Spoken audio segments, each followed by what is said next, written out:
यंदाचा लोकनेते भाई वैद्य युवा नेता राष्ट्रीय पुरस्कार या ठिकाणी प्रदान केला जात आहे.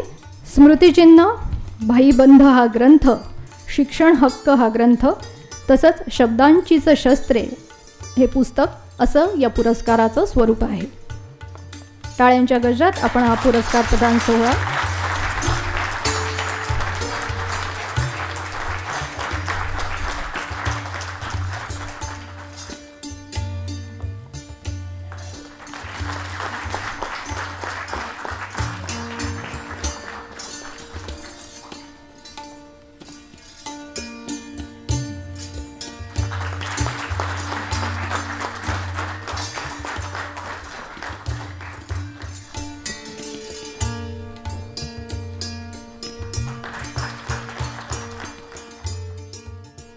पुरस्काराच्या निमित्तानं मंचावरती उपस्थित असलेले आजच्या कार्यक्रमाचे अध्यक्ष आदरणीय अभिजित वैद्य सर, मंचावरती उपस्थित सर्वच मान्यवर आणि इथं जमलेल्या सगळ्याच बंधू भगिनींनो, मला ॲक्च्युली म्हणजे मी भाईंचं नाव माझ्या लहानपणापासून ऐकलेलं होतं, कारण माझे वडील प्रजा समाजवादी पक्षाचे होते, नगरसेवक होते, विधानसभेलाही उमेदवार होते आणि लहान असताना आम्हाला त्यांनी सेवादलात नाशिकला पाठवायला सुरुवात केली. नंतर आणीबाणीनंतर जनसंघाबरोबर जाणं मान्य नाही, यामुळे ते या सगळ्याच समाजवादी याच्यापासून लांब झाले, म्हणजे ते बाजूलाच झाले पूर्णपणे. तर त्यावेळेला मी चौथीत होतो, त्यामुळे मला हे समजायचं नाही की जनसंघ म्हणजे काय, मुळात समाजवादी विचारसरणी काय. पण सेवादलात जायला सुरुवात झालेली होती आणि तिथं ते स्कूल ऑफ थॉट होतं आणि त्या स्कूल ऑफ थॉटमध्ये हा सगळा स्वातंत्र्य आंदोलनाचा इतिहास, त्याच्यानंतरचा भारताच्या निर्माणाचा इतिहास म्हणजे, आणि ते खूप महत्त्वाचं आहे कारण 16 ऑगस्ट 1947 नंतरचा इतिहास हा अभ्यासक्रमात शिकवलाच जात नाही. तो 16 ऑगस्ट 47 नंतरचा इतिहास हा रोज तिथं शिकवला जायचा. वर्षातून 2 शिबिरं असायची आणि लेखी परीक्षा व्हायची, तोंडी परीक्षा व्हायची. तोंडी परीक्षेला तर मला अजूनही आठवतं की असं 50 ते 60 या दशकाबद्दल बोल असं सांगायचे आणि खाली बसलेले असायचे सगळेजण आणि मग मध्येच कोणीतरी थांबवायचं आणि म्हणायचं थांब इथं एखाद्या म्हणीचा वापर कर आणि बघ तू बोलतो त्याची परिणामकारकता वाढते की नाही. तर असं हे स्कूल ऑफ थॉट जे आर्टिक्युलेशन शिकवत होतं, जे आयडियॉलॉजी शिकवत होतं, हे नंतर बंद पडलं, पूर्णतः बंद झालं.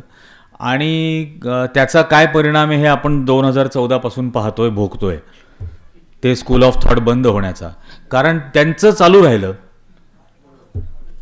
राहिलं, ते 8व्या वर्षी मुलांना त्यांच्या शाखेत घेत राहिले, ते सगळं विषप्रयोग 10 वर्ष त्या मुलांवर करत राहिले आणि त्यामुळे आज आपल्याला हा 14 पासूनचा काळ भोगावा लागतोय. पण डेफिनेटली हे जे मी सतत म्हणजे भाई वैद्य, गप्र प्रधान, SM जोशी, नानासाहेब गोरेंची जी नात आता अमेरिकेत असते, तर त्यांच्याशी माझे अजूनही संबंध आहेत, शिकागोला ते राहतात. तर हे सगळी नावं सतत ऐकत होतो, त्यांच्याबद्दल वाचत होतं. आमचं वर्तमानपत्रांचं नाशिकला दुकान होतं, तर त्यामुळे रोज तिथं पेपर वाचायचा, कारण पेपर सगळेच वाचायला मिळायचे. तर ते होतं. शांताबाई दाणींसारखी लोकं नाशिकमध्ये होती, जी म्हणजे मी असं म्हणतो की ती कुटुंबाच्या बाहेरची असलेली संस्कार केंद्र होती. आणि मी त्यांच्याकडे पेपर टाकायला जायचो. मी इयत्ता 4थी ते 12वी नाशिकला पेपर विकले. तर पेपर टाकायला जायचो, तर त्या दरवेळेला आतमध्ये बोलावून घ्यायच्या. आतमध्ये बोलल्यानंतर आज काय महत्त्वाची बातमी आहे ती सांगायची, जी म्हणजे ओरडण्यासाठी म्हणून जी वाचली असेल, कळली नसायची ती, पण ओरडण्यासाठी म्हणून जी वाचलेली बातमी असायची ती सांगायची त्यांना. त्याच्यानंतर त्या विचारायच्या की याचा महापौर म्हणजे काय, महापालिका म्हणजे काय, असं त्या विचारायच्या. आणि मग 2 मिनिटात काहीतरी त्या मुलाला समजेल अशा भाषेमध्ये त्या समजावून सांगायच्या. एकदा त्यांनी मला असे भिंतीवरचे फोटो दाखवले. मला म्हणे की हे सगळेजण कोण आहेत माहिती आहे का तुला? तर मला त्यातलं म्हणजे अर्थात छत्रपती शिवाजी महाराज माहिती होते, बाबासाहेब आंबेडकर हे नाव माहिती होतं, महात्मा गांधी हे नाव माहिती होतं. आणि तर मी सांगितलं, तर मला म्हणे की या बाई कोण आहेत म्हणे. तर म्हटलं मला नाही माहिती. तर म्हणे अरे काय तुला माहीत नाही, यांच्यामुळे तर तुझ्या आईचं शिक्षण झालं, याच्यामुळे तर तुझ्या आईवडिलांचं लग्न झालं, तर मला काही समजलं नाही. म्हटलं काय नाव त्यांचं? तर म्हणे सावित्रीबाई फुले. तर म्हटलं बरं. मी आपलं घरी गेलो. घरी जाऊन आईला विचारलं की आपलं आणि त्यांचं काही नातं होतं का? तर ते आई म्हटली की नाही. तर तिने पण मला एक 4वी-5वीतल्या मुलाला समजेल अशा भाषेत सांगितलं. पण शांताबाई हे 12वीपर्यंत मला शिकवत होत्या. म्हणजे मी रोज त्यांच्याकडे पेपर टाकायला जायचो. आणि नंतर कळलं की आई माझी बालविधवा होती आणि संयुक्त महाराष्ट्राच्या आंदोलनात प्रतापगडाच्या मोर्चामध्ये त्या दोघांची भेट झाली. भेट झाल्यानंतर त्यांनी लग्न करायचं ठरवलं. बेळगावला बॅरिस्टर नाथपै त्यांना घेऊन गेले आणि बेळगावला त्यांचं लग्न लावलं. तर तेव्हापासून ते या गोष्टी माहिती होत्या आणि त्याचा डेफिनेटली एक खूप खोलवर रुजून राहणारा जो परिणाम असतो तो होत होता. म्हणजे मी जरी इंजिनिअरिंग केलं, माझी इच्छा खरं तर वकील होण्याची होती, पण 11वीची 6 महिने झाल्यानंतर मी रिपोर्ट कार्ड घरी आणलं. त्यावेळेला वडील चिडले की तुला कोणी सांगितलं आर्ट्सला ॲडमिशन घ्यायला, तू उद्या कॉलेजमध्ये दुसऱ्या दिवशी ते आले आणि त्यांनी मला सायन्सला टाकलं.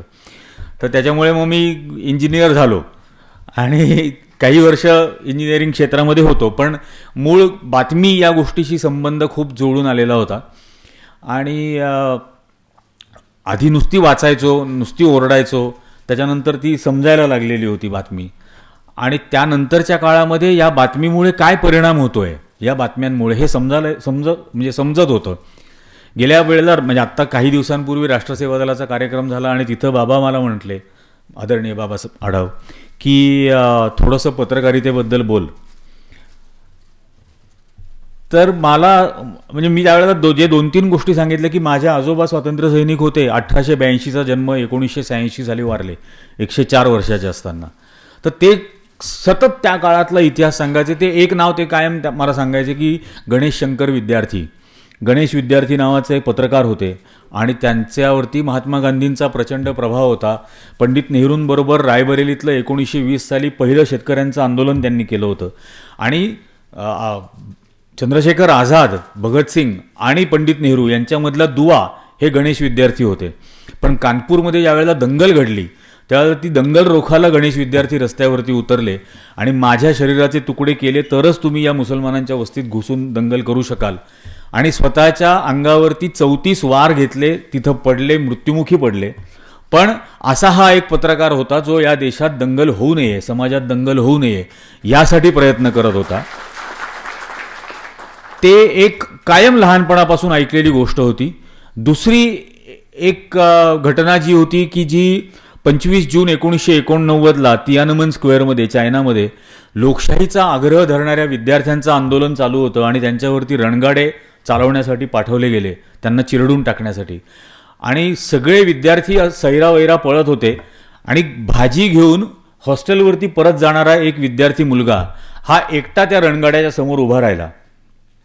आणि तो उभा राहिल्यानंतर त्या रणगाडा चालवणाऱ्याला समजेना की आता काय करायचं. तर तो डाव्या बाजूला वळला. तो रणगाडा वळल्यानंतर तो मुलगा त्या रणगाड्यासमोर जाऊन उभा राहिला.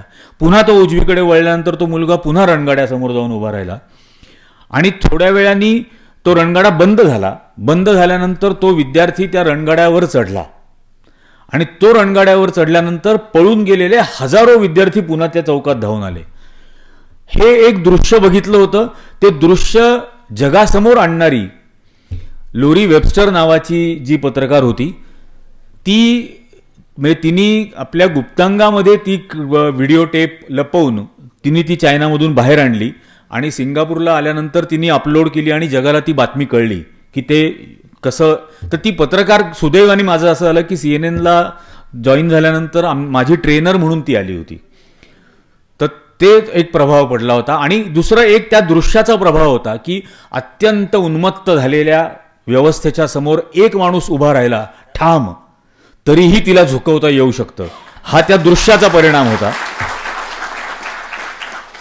आणि तिसरा प्रसंग जो मी त्या दिवशी सांगितला आणि मुद्दाम मला तो आजही सांगायचा यासाठी आहे की आपल्या सगळ्यांना माहिती आहे की पत्रकारितेमधलं ज्याला ऑस्कर अवॉर्ड म्हटलं जातं, पुलिट्झर, काही वर्षांपूर्वी ते पुलिट्झर अवॉर्ड एका छायाचित्रासाठी दिलं गेलं होतं. आणि सुदानमधल्या प्रचंड दुष्काळाच्या काळामध्ये उपासमारीनं अत्यंत मरणप्राय अशा अवस्थेमधली एक लहान मुलगी ही अशी उघड्या माळा रानावरती पडलेली आहे आणि एक गिधाड ती मरणाची वाट बघते, तिच्या मरणाची. असा तो फोटो काढलेला होता आणि तो जगभर गाजला. तो फोटो भयंकरच फोटो आहे, आजही तो बघितला तरी लक्षात येतं.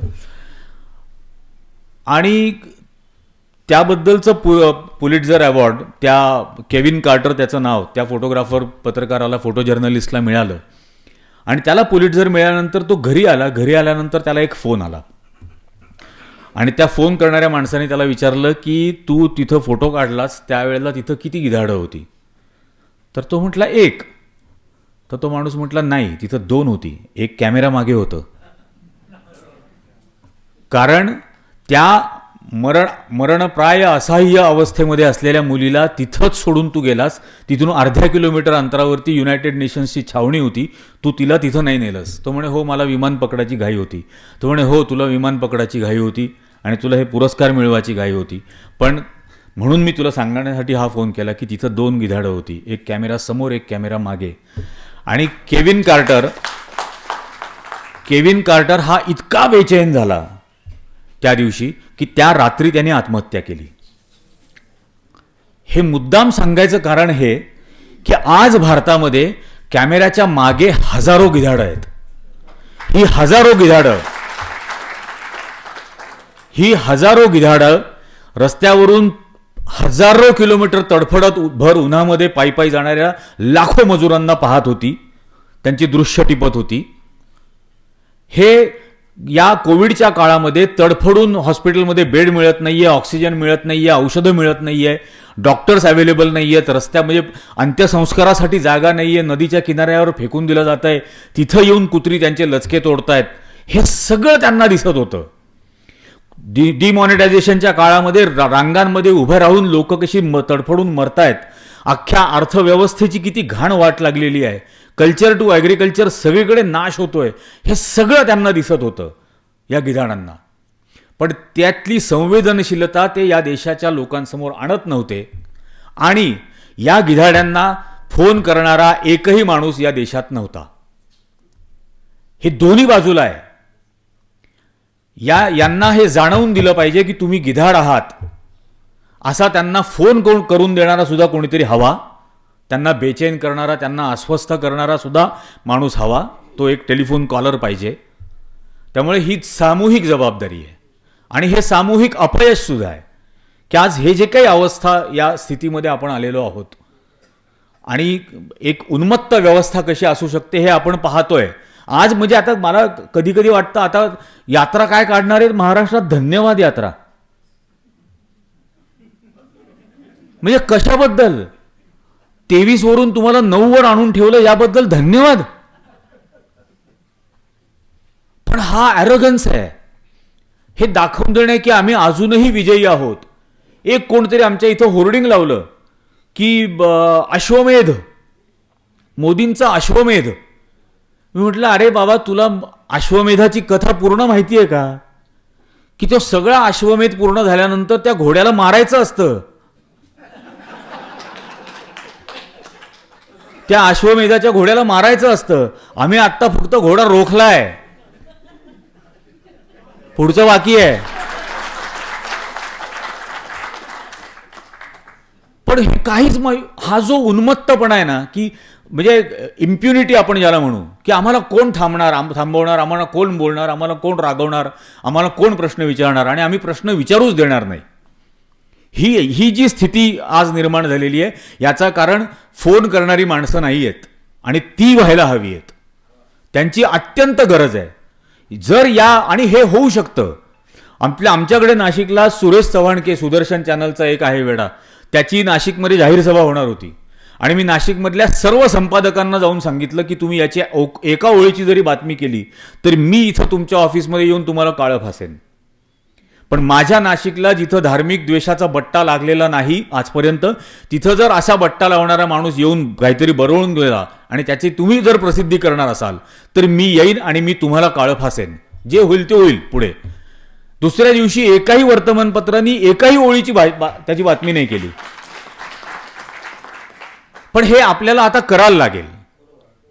हे कारण प्रचंड अतिरेक चाललेला आहे, ज्या पद्धतीने चाललेलं आहे हे आता म्हणजे परीक्षा पे चर्चा याच्यावर 11 कोटी रुपये खर्च करणारा माणूस 24 लाख विद्यार्थ्यांची नीटची परीक्षा म्हणजे किती बेछूट पद्धतीने भ्रष्ट मार्गाने चालली याबद्दल बोलायला तयार नाही, पण परीक्षा पे चर्चावरती 11 कोटी रुपये खर्च करतो.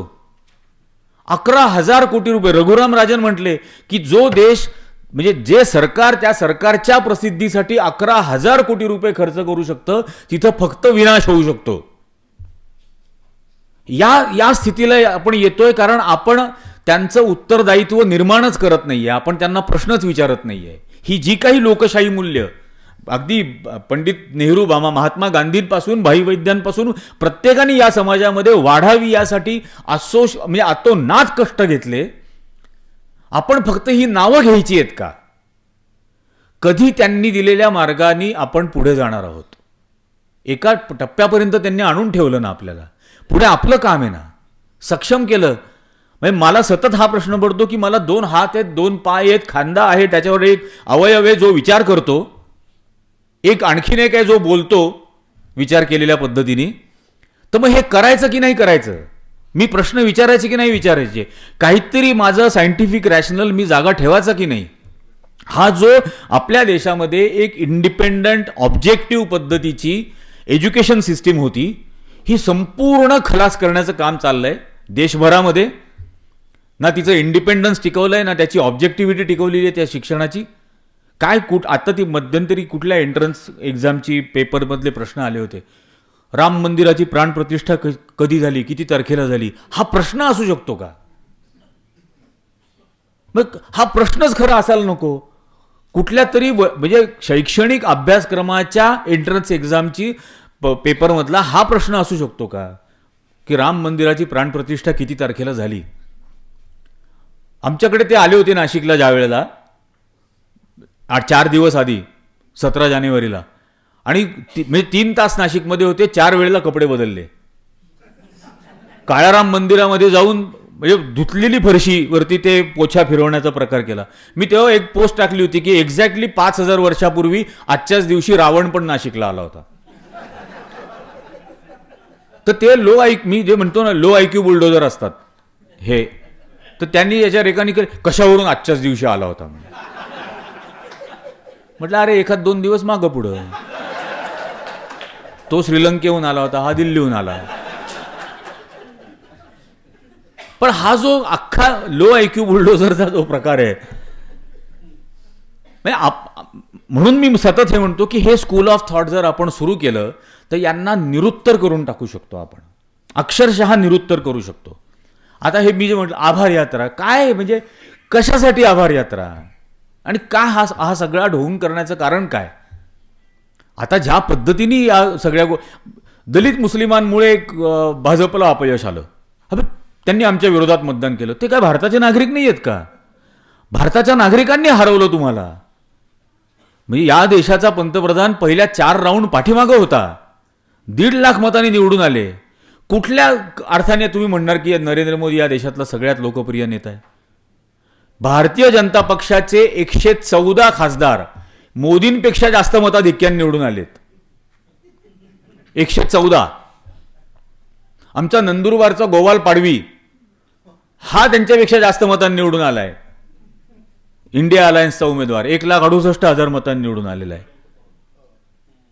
आणि काय तरी सुद्धा हे रेटून नेण्याचा प्रयत्न करत. CSDSनी उत्तर प्रदेशमध्ये सर्वे केला, नरेंद्र मोदी राहुल गांधींपेक्षा कमी पॉप्युलर आहेत. आणि राहुल गांधीला पप्पू म्हणजे मी तर आता आधी मी गोळवलकरांना पप्पू म्हणायचोच, आता मी मोदींना पण पप्पू म्हणणार, कारण त्यांना ते परमपूज्य म्हणतात, मी पप्पू म्हणायचो. हे स्वतःच म्हणतात की मी परमेश्वर पुत्र आहे. त्यामुळे यांनी स्वतःला पप्पू म्हणून घेतलंय. संपूर्ण या देशाची निवडणूक मछली, मटन, मुसलमान, मुस्लिम लीग, मंगलसूत्र आणि मुजरा या मच्या पलीकडे जायला तयार नाही. मणिपूरने बोलावं असं वाटत. हे सगळं करताना या गलिच्छ पातळीवरती आणून ठेवायचा राजकीय प्रचार, आणि परमेश्वरांनी मला पाठवलंय. अरे या देशातल्या सर्वसामान्य गरीब माणसांनी दाखवून दिलं या निवडणुकांमध्ये की तू बायोलॉजिकलच आहेस आणि तू इलॉजिकल पण आहेस. ही या देशातल्या सामान्य माणसाची ताकद आहे. त्यामुळे बिलकुल असं समजायचं नाही की मीच म्हणजे भारत किंवा मी म्हणजे अपराजितच राहणार सतत. हे बिलकुल या भ्रमामध्ये राहायचं कारण नाही. आणि ही ताकद या देशातल्या त्या सामान्य माणसाची आहे. त्या सामान्य माणसाच्या मनामधला तो आत्मविश्वास आपण वाढवायला हवा.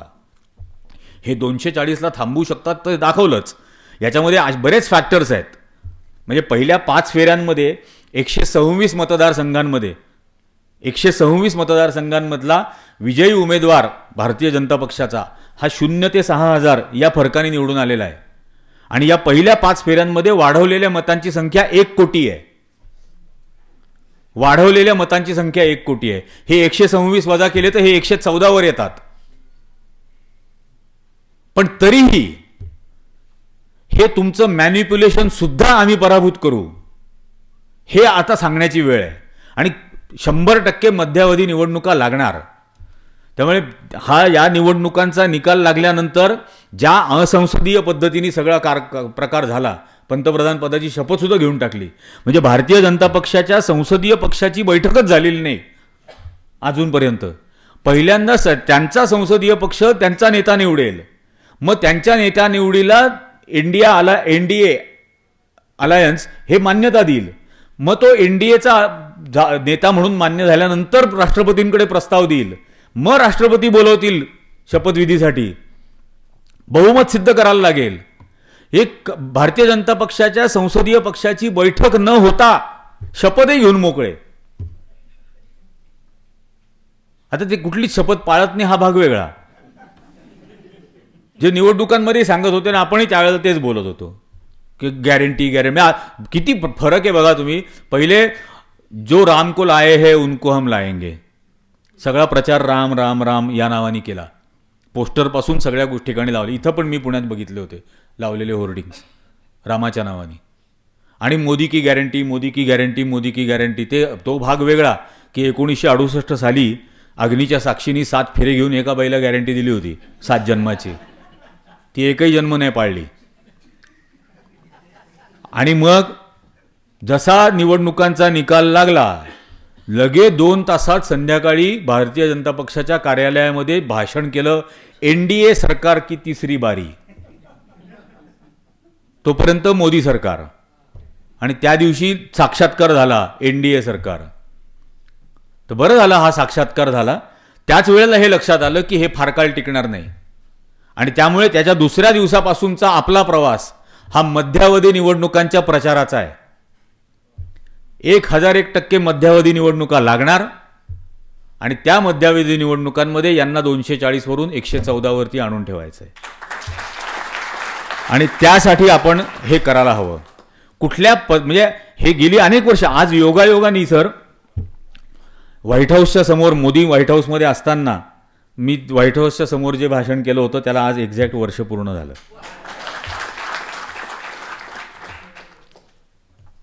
तर तेव्हापासून हे जगभर त्यांना लक्षात आलेलं आहे की हे कुठल्या पद्धतीचा माणूस आहे. म्हणजे त्या दिवशी त्या व्हाईट हाऊसमधल्या डिनरला त्यांनी टोस्ट केला.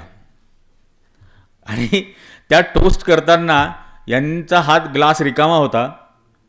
आणि बायडेन यांनी ज्यावेळेला टोस्ट करण्यासाठी हात उचलला त्यावेळेला त्यांनी बघितलं की याच्या उजव्या हातात आहे. तर बायडेन असं म्हणाले की ग्लास तुमचा जर रिकामा असेल तर तो डाव्या हातात धरायचा.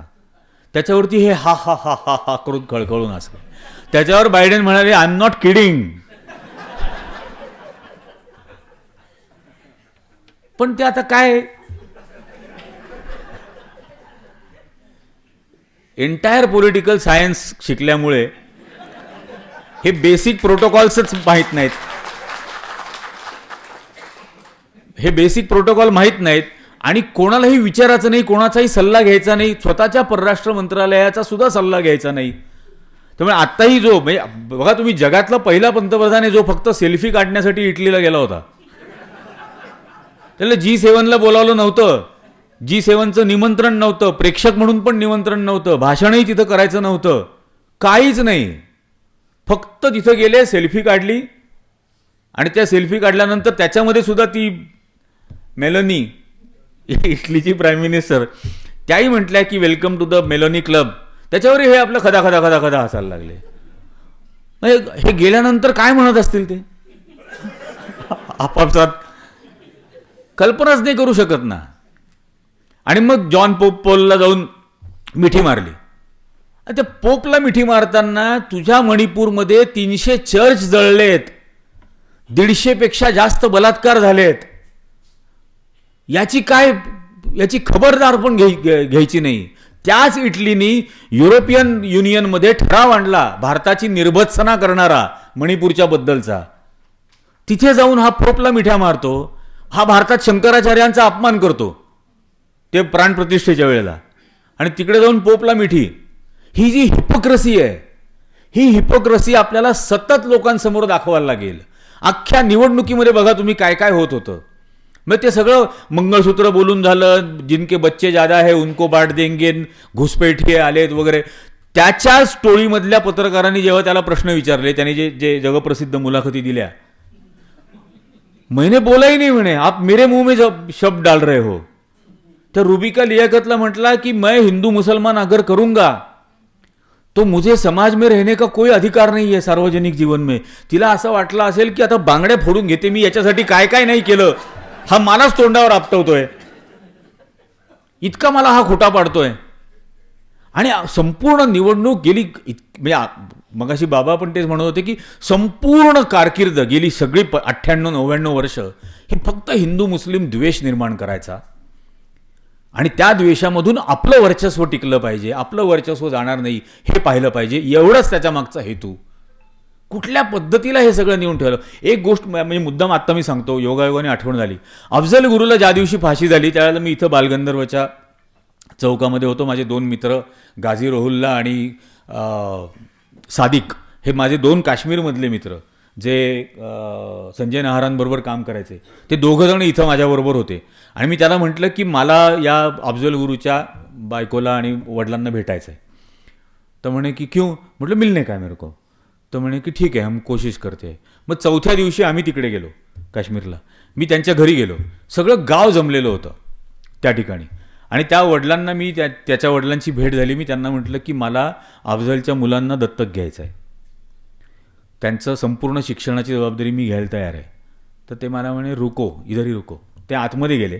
आतमध्ये गेल्यानंतर त्यांच्याकडे ते 40 दिवसचं हे आपल्याकडे जसं सुतक म्हणतात तसं महिला वगैरे बाहेर येत नाही. आतमध्ये गेल्यानंतर त्यांनी अफजलच्या बायकोशी ते बोलल्यानंतर ते बाहेर आले. त्याच्या बायकोनी दिलेली चिठ्ठी आहे माझ्याकडे, घरी फ्रेम करून लावली आहे मी, उर्दूत लिहिली तिने. त्यांनी मला ती समजावून सांगितली. त्या अफजल गुरुच्या बायकोनी चिठ्ठी लिहून मला असं सांगितलं कि भाईजान आप यहाँ आए इसलिए आपका शुक्रिया, लेकिन अपनी बहन की खुददारी पर यकीन रखो. मैं अपने बच्चों को अच्छा हिंदुस्तानी बनाऊंगी. आणि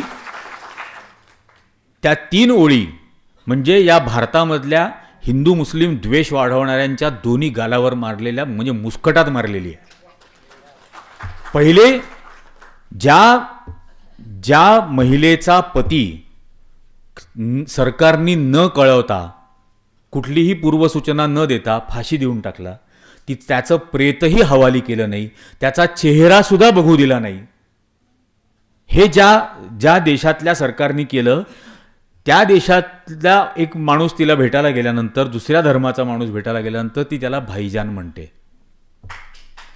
त्यानंतर ती असं म्हणते की अपनी बहन की खुददारी पर यकीन रखो. म्हणजे मी त्याला म्हणत असतो की मला दत्तक दे तुझी मुलं, मी घ्यायला तयार आहे, त्यांचं शिक्षण दत्तक म्हणून घ्यायला तयार आहे. त्याला ती म्हणते अपनी बहन की खुददारी पर यकीन रखो. ती स्वतःला माझी बहीण म्हणून घेते. ती हेही सांगते की तुझी बहीण खूप स्वाभिमानी आहे, ती असं करणार नाही, दत्तक देणं बिणं ती ते करणार नाही. आणि हे सगळं झाल्यानंतर ती म्हणते की मैं मेरे बच्चों को अच्छा हिंदुस्तानी बनाऊंगी. इतकं झाल्यानंतर सुद्धा ती म्हणते मैं उनको अच्छा हिंदुस्तानी बनाऊंगी. अरे कोणाच्या बद्दल द्वेष पसरवत आहे आणि कशासाठी पसरवत आहे? आणि ज्या दविंदर सिंगनी त्या अफजल गुरुला सफरचंदाच्या ट्रकमधून दिल्लीला पाठवलं. तोच दविंदर सिंग त्याच्यानंतर आत्ता प्रत्यक्ष अतिरेक्यांना बॉम्ब म्हणजे स्फोटकांसह घेऊन जात असताना पकडतात पोलीस. त्याला कोर्टात हजर केलं जातं. सरकारतर्फे असं सांगितलं जातं, नरेंद्र मोदी सरकारतर्फे सुप्रीम कोर्टात असं सांगितलं जातं की याला जर अटक केली आणि शिक्षा केली तर देशाबद्दलच्या अनेक गोष्टी बाहेर येतील आणि मग त्याला त्याची सुटका केली जाते. स्फोटक आणि अतिरेक्यांना वाहून नेत असताना पकडला जातो तो DSP. ही स्थिती तुमच्या माझ्या देशाची. 14 फेब्रुवारी 2019ला तो पुलवामाचा हल्ला झाला. आज तागायत पुलवामाच्या हल्ल्याची चौकशी सुद्धा नेमलेली नाही. आज तागायत विचारलायत आपण प्रश्न हे की ज्या हल्ल्याच्या बद्दल तुम्ही आमच्याकडून मतं मागितली त्याच्याबद्दल तुम्ही आता आम्हाला सांगायला तयार नाही. तो कोणी केला, कसा केला, कोण माणसं होती, कुठून ती स्फोटकं आली, कशी ती तिथपर्यंत स्फोटकं आली, काहीच तुम्ही सांगायला तयार नाही.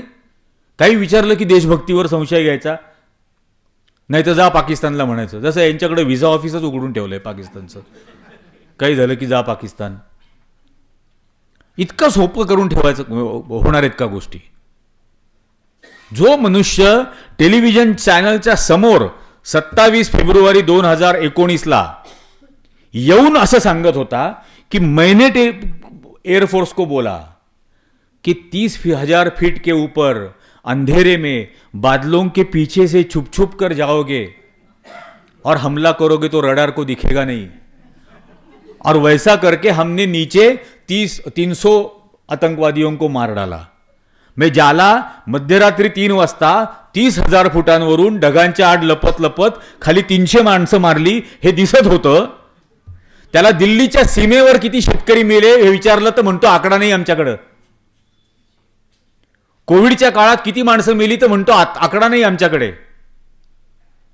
कोविडच्या काळामधल्या त्या रेमडेसिवीरच्या साईड इफेक्ट्समुळे ज्यांचं नुकसान झालं त्यांनी नुकसान भरपाई सुप्रीम कोर्टात मागितली. तर सुप्रीम कोर्टात नुकसान भरपाई मागितल्यानंतर मुकुल रोहतगी सरकारतर्फे असा ॲफिडेव्हिट देतो की या लसीकरण राज्यांनी केलं, राज्य सरकारांनी केलं, यात केंद्राचा काही संबंध नाही, त्यामुळे केंद्राने याची नुकसान भरपाई केंद्र देऊ लागत नाही. मग जर राज्यांनी लसीकरण केलं तर माझ्या सर्टिफिकेटवर तुझं तोंड का बाबा? काही कारण नाही ना. मी अमेरिकेला त्याच्यानंतर गेलो, ते इमिग्रेशनवरतीच मला विचारलं की वॅक्सिनेशन झालंय का, वॅक्सिनेशन सर्टिफिकेट द्या. मी वॅक्सिनेशन सर्टिफिकेट दाखवल्यानंतर ते म्हणे हा तुमचं नाही आहे. तर म्हटलं हे माझं पासपोर्टमधलं नाव बघा आणि हे नाव बघा सेम आहे. तर म्हणजे फोटो वेगळ्याच भलत्याच माणसाचा आहे. म्हटलं माझा देशच भलत्याच माणसाच्या हातात आहे, सर्टिफिकेट काय? म्हटलं मी पुरुष आहे याचा हा निदान पुरुष तरी म्हणजे बायकोच्याही सर्टिफिकेटवर याचाच आहे म्हटलं फोटो.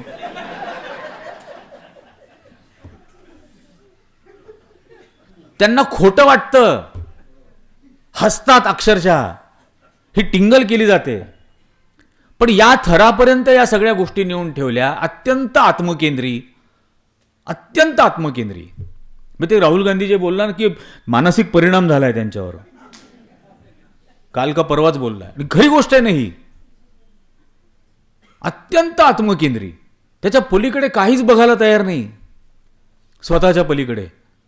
म्हणजे चीन ज्या वेळेला सियाचीनच्या लडाखच्या बॉर्डरवरती मिसाईल्सचा ढिगारा ओतत होती, पंतप्रधान ग्राम विकास योजनेचा लाभ घेऊन अरुणाचलमध्ये गाव वसवत होती चीनतर्फे, त्यावेळेला हा मोरांना दाणे खाऊ घालत होता.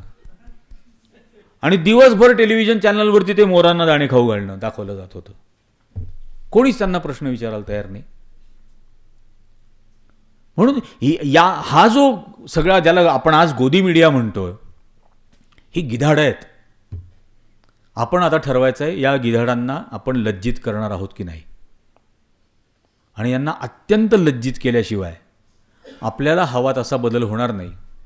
आपण ज्यांचं नावं वारसा म्हणून घेतो, भाई वैद्यांचं असेल, मी माझ्या वडिलांचं नाव घेतो, माझ्या आजोबांचं घेतो, किंवा आपण सगळेच पंडित नेहरू, महात्मा गांधींपासून बाबासाहेब आंबेडकरांपासून या सगळ्या थोर लोकांची जी नावं घेतो, छत्रपती शाहू महाराज, महात्मा फुले, या वारसा सांगण्याचा हक्क आणि अधिकार आपल्याला कधी मिळेल? जेव्हा त्यासाठी आपण काहीतरी किंमत चुकवायला तयार असू. माझ्या पिढीला ते रेडीमेड मिळालं, पण माझ्या मुलीच्या पिढीला भोगावं लागेल अशीच अवस्था आत्ता आलेली आहे ना. अत्यंत भयग्रस्त वातावरण देशभरामध्ये निर्माण करून ठेवलेलं आहे. या पद्धतीने जर होऊ द्यायचं नसेल आपल्याला, तर आज आपण आपला रोल ठरवायला लागेल, आपली भूमिका ठरवायला लागेल आणि त्याची किंमतही मोजायला आपण तयार राहावं लागेल. कारण हा अर्थकारणाचा जगातला नियम आहे की प्रत्येक गोष्टीची काही ना काहीतरी कॉस्ट आहे, किंमत आहे. मोफत काय मिळणार नाही. लोकशाही, धर्मनिरपेक्षता, स्वातंत्र्य याच्यातले एकही मूल्य, समानता, न्याय, एकही मूल्य किंमत मोजल्याशिवाय मिळणार नाही.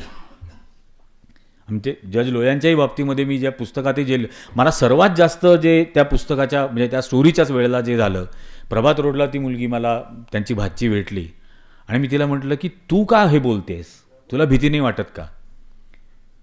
ती मला असं म्हटली की आणखीन अनुज आणि अपूर्वा निर्माण व्हायला नकोत, म्हणजे त्या लोयांचा मुलगा आणि मुलगी. आणि या देशातले न्यायाधीश जर घाबरले तर या देशातल्या गरिबांना न्याय कोणाकडे मागायचा? आणि हा खरोखर म्हणजे अंतर्मुख करून रात्रभर तुम्ही विचार करू शकाल असा प्रश्न आहे की जर खरोखर न्यायव्यवस्था घाबरली तर त्यांनी न्याय मागायचा कोणाकडे? आज एवढा मोठा तो एक्झिट पोलच्या निमित्ताने एक मोठा फ्रॉड करून झाला, 30 लाख कोटी रुपयाचं स्कॅम झालं. कोण बोलायला तयार नाही आहे. हे 30 लाख कोटी गेले कोणाचे? ते यांचे थोडी गेलेत, हे आपले गेलेले आहेत. म्हणजे आता मी तो नुकताच एक स्मार्ट मीटरवरती व्हिडिओ केला होता. काय अख्खा फ्रॉड आहे ना तो. ज्या 5 कंपन्यांना टेंडर दिलं, म्हणजे मुळात अदानीसारखा माणूस पुण्यामध्ये टेंडर भरतो, 3300 रुपये एका मीटरची किंमत, आणि महाराष्ट्र सरकार त्याला टेंडर अलॉट करतं 12,000 रुपये मीटरला. त्यांनी मागितले 3300, सरकार त्याला देतं 12,000 रुपये. आणि या ज्या 5 कंपन्यांना हे दिलं, यातली एकही कंपनी मीटर मॅन्युफॅक्चर करत नाही. त्यांनी फक्त सप्लाय करायचं डीलर सारखं. म्हणजे चायनाहून कुठून तरी इम्पोर्ट करणार आणि हे विकणार. त्याच्यानंतर त्यांची काही जबाबदारी नाही, त्याच्या आधी त्यांची काही जबाबदारी नाही. आणि ही सगळी प्रीपेड मीटर. मग म्हटलं मी नाशिकहून पुण्याला मुंबईला जायचो, 90 रुपयाचा टोल भरायचो. यांनी फास्टॅग आणलं. फास्टॅग आणल्यानंतर ते 90चे 140 कधी झाले मला कळलंच नाही. कारण जोपर्यंत मी रोख देत होतो तोपर्यंत मला कळत होतं की 90 घेत आहेत. ते 90चे कधी 95, 110, 115, 125, 140 कळलंच नाही. एक्झॅक्टली हे विजेचं होणार जे ऑलरेडी झालंय. बडोद्यात झालंय, सुरतला झालंय, हरियाणामध्ये झालंय. वारेमाप भाव परस्पर वाढवणार. आणि या 5ही कंपन्या, आमच्याकडं तर नागार्जुन कन्स्ट्रक्शन कंपनीला टेंडर दिलंय नाशिक जळगाव झोनचं. ही NCC कंपनी, आणखीन 2 कंपन्या त्याच्यामध्ये आहेत. या कंपन्या कन्स्ट्रक्शनमधल्या या 3 कंपन्यांना 18 एक्सप्रेसवेचं कॉन्ट्रॅक्ट दिलंय महाराष्ट्रातलं, जिथं 3 किलोमीटर लांबीचा रस्ता बांधायला आचारसंहिता लागण्याच्या आदल्या दिवशी दिलं.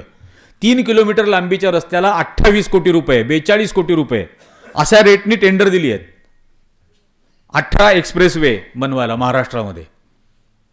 आणि त्याच कंपन्या इलेक्ट्रोल बॉन्ड पण घेणार आणि त्याच कंपन्यांचे हजारो शेअर्स, लाखो शेअर्स अमित शहा निवडणूक आयोगाच्या म्हणजे ॲफिडेव्हिटमध्ये जाहीर करतो की या कंपन्यांचे शेअर्स आहेत माझ्याकडे.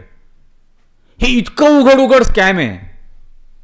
56,000 कोटी रुपयाचा समृद्धी एक्सप्रेस हायवे 560 किलोमीटर लांबीचा बनवला. तुम्ही विचार करा, 1 किलोमीटरला 100 कोटी रुपये. 1 किलोमीटर रस्त्याला, 1000 मीटरला 100 कोटी, 1 मीटरला 10 लाख रुपये.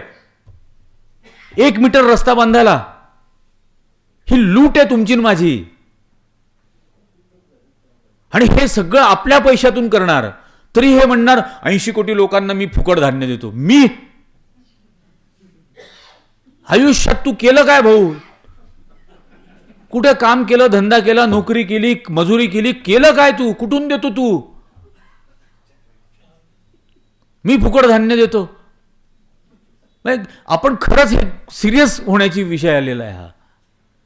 आणि हे बोलायला लागल्यानंतर मग काय करणार? धमक्या देणार. आता काय ठरवलं ते ब्रॉडकास्ट बिल आणणार नवीन याच्यात. आणि हे यूट्यूबपासून सगळ्या यांना बंद करायचं, हे तर मला आधीपासूनच चाललेलं आहे ना. यूट्यूबचं म्हणजे आधी ते काय अल्गोरिदममधून सप्रेस करायचं आणि आता असे चॅनल्सच बंद करून टाकायची जे या सरकारच्या विरोधात बोलतात. मला म्हणे तुझं यूट्यूब चॅनल बंद करतील मग काय करशील, म्हटलं झाडावर चढून बोलेन, गच्चीवरून ओरडून बोलेन, चौकात स्टूल घेऊन फिरेन आणि बोलेन. बोलण्यावर कशी बंदी आणाल तुम्ही, यूट्यूबवर बंदी आणाल. पण या पद्धतीच्या फॅसिस्ट पद्धतीला आम्ही विरोध करणार, 100% करणार. हिटलर जर्मनीमध्ये होऊ शकला कारण जर्मनीने बुद्धही बघितला नव्हता आणि गांधीही बघितला नव्हता. आमच्याकडे हा हिटलर आम्ही येऊ देणार नाही कारण आम्ही हे दोन्ही बघितले. हे बिलकुल साध्य होऊ देणार नाही. आणि ज्या पद्धतीची विचारसरणी, ज्या पद्धतीची आयडिओलॉजी या देशाची आपण ज्याला म्हणतो, ज्याला आयडिया ऑफ इंडिया आपण असं म्हणतो, जी आयडिया ऑफ इंडिया त्या स्वातंत्र्य मिळाल्यापासून सर्व पक्षांनी देशभरात रुजवायचा प्रयत्न केला. मग ती काँग्रेस असेल, ते समाजवादी पक्ष असतील, ते त्यानंतरचे कम्युनिस्ट पक्ष आहे, सगळ्यांनी या देशातली आयडिया ऑफ इंडियाला कधीही धक्का लावायचा प्रकार केला नाही, ती रुजवायचाच प्रयत्न केला. आज त्याला धक्का लावून तोडून टाकण्याचा प्रयत्न केला जातोय. आणि म्हणून आज हे आपल्या सर्वांचं कर्तव्य बनतं की वाटेल ती किंमत चुकवू, पण हा जो वारसा आपण देतोय, मला आज जो हा पुरस्कार देत आहेत आदरणीय भाई वैद्यांच्या नावाने, या त्यांनी सांगितलेल्या विचारांप्रमाणे जर मी एक सेकंद चुकलो, त्या दिवशी त्या क्षणी खरं माझ्याकडून हा पुरस्कार काढून घेतला पाहिजे. एक सेकंद चूक झाली नाही पाहिजे आपल्याकडून. ही विचारसरणी वाढलीच पाहिजे, हीच फक्त वाढली पाहिजे. यासाठी जर आपण प्रयत्न करणार असलो आणि ही वाढवण्यासाठी जर आपण किंमत चुकवणार असलो, पुन्हा परत मी ते सांगतो, खूप जणांना असं वाटतं हा परत का बोलतो, पण हे बोलणं गरजेचं आहे कारण बऱ्याच जणांना अजून त्याचं कल्पना आलेली नाही. फॅसिझम काय असा आपोआप निघून जाणार नाही आहे देशातला, तो शेकडो हजारो बळी घेऊन जाणार आहे. ती आपण किंमत त्यासाठी ती चुकवायला तयार आहोत का, हा याच्यातला खरा प्रश्न आहे. आज हा मला पुरस्कार दिला, काही जणांनी त्याच्यावरूनही माझी टिंगल केली फेसबुकवर, ट्विटरवर, की तू काय युवा आहेस काय, तू काय नेता आहेस का. तर म्हटलं बाबा मी मनाने तर मरेपर्यंत युवा आहे, त्यात काही शंका नाही. आदरणीय अभिजित वैद्यांना मी काय युवा वाटतो मला माहीत नाही, त्यांना मी नेता का वाटतो हे माहीत नाही, कारण त्या लौकिक अर्थाच्या नेता या व्याख्येमध्ये पण मी नाही. पण त्यांनी मला हा पुरस्कार दिलाय, ज्या नावाने दिलाय त्या नावाचा मी सन्मान करतो, अत्यंत मनापासून आदर करतो आणि त्यामुळे तो मी घेणार, यात काही शंका नाही. आणि त्या पुरस्काराचं मोल आणि मान वाढत राहील असंच फक्त माझ्याकडून होईल, एवढं मी या क्षणी या प्रसंगी तुम्हाला सर्वांना आश्वासित करतो. मला पुरस्कार देऊन हा खूप मोठा माझा सन्मान केलात, याबद्दल मी अगदी मनपूर्वक आपला ऋणी आहे. आपण सर्वांनी ऐकून घेतलं याबद्दल आपल्या सर्वांना धन्यवाद. जय हिंद, जय भीम, जय महाराष्ट्र.